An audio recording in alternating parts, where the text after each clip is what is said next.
Thank you, Mr. Chairman. Thanks to all of you for being here and for sharing your thoughtful presentations with us.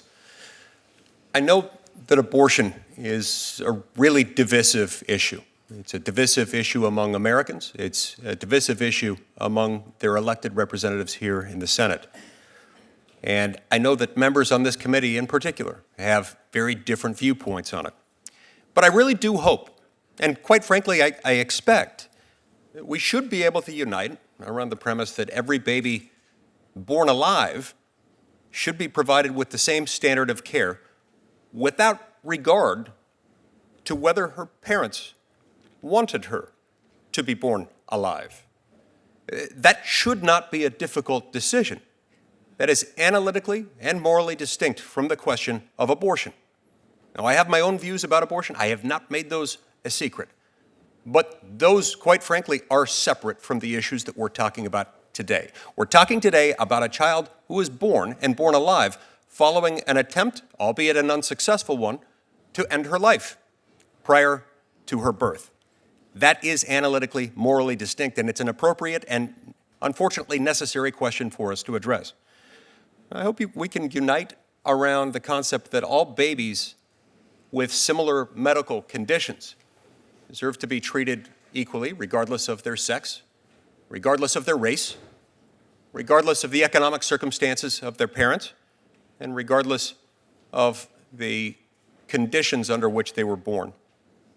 Now, I understand, and I understand with great sadness that there are some babies who were born with no chance of survival. Where that is the case, doctors and parents should determine the most compassionate palliative care that's appropriate for those infants. However, our laws really ought to err on the side of protecting the right to life of those innocent babies.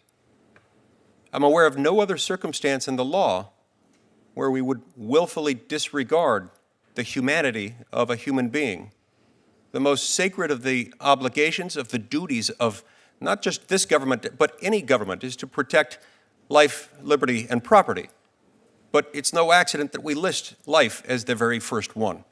It's why governments exist, to make sure that we treat each other with dignity and respect, and that we don't treat life casually. Ms. Stanek, I wanted to follow up on a comment you made a moment ago that I think we need to think about a little bit more.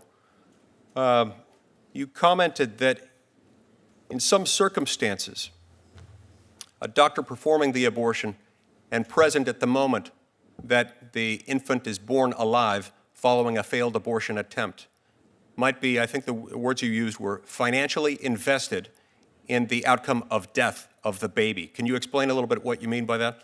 Well, they were paid to kill the baby before the baby was born. So if the baby survives, it would be considered, and I've read, it's considered a complication if they're born alive. And there's another reason, and that is that sometimes they've diagnosed this baby with having something wrong and encouraged abortion, and sometimes their diagnoses are wrong.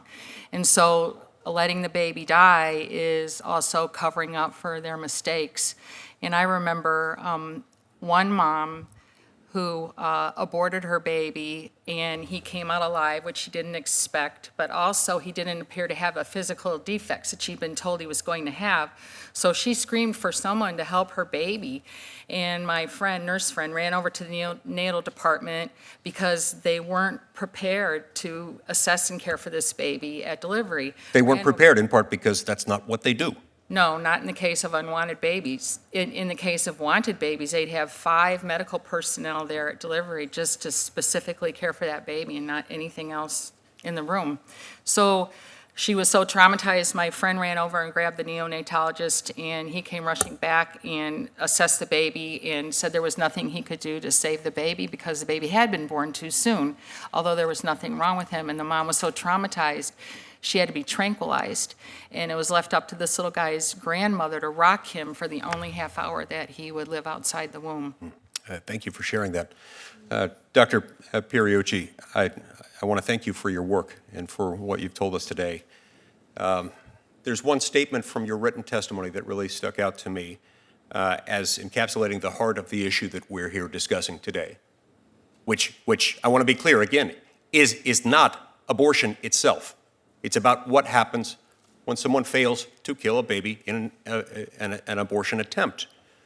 You said, quote, "There is no ethical reason why this medical standard of care should be abandoned for a subgroup of people because they might be less wanted than others. Wantedness does not determine humanness.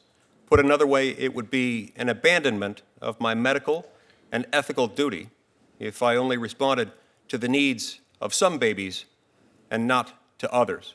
Now, this disparate treatment of babies, based not on their chances of survival, but on how they're born, and on whether their parents wanted and intended and expected for the child to survive the process of being born, the traumatic process for everyone involved of being born, is what we're trying to prevent. We shouldn't be ignoring the fact that that is not a valid distinction between who should live and who should not. So would a law requiring doctors to meet the same standard of care, to treat infants born alive following a failed abortion in the same manner that they would an infant of the same gestational condition, prevent a physician from making medically sound decisions?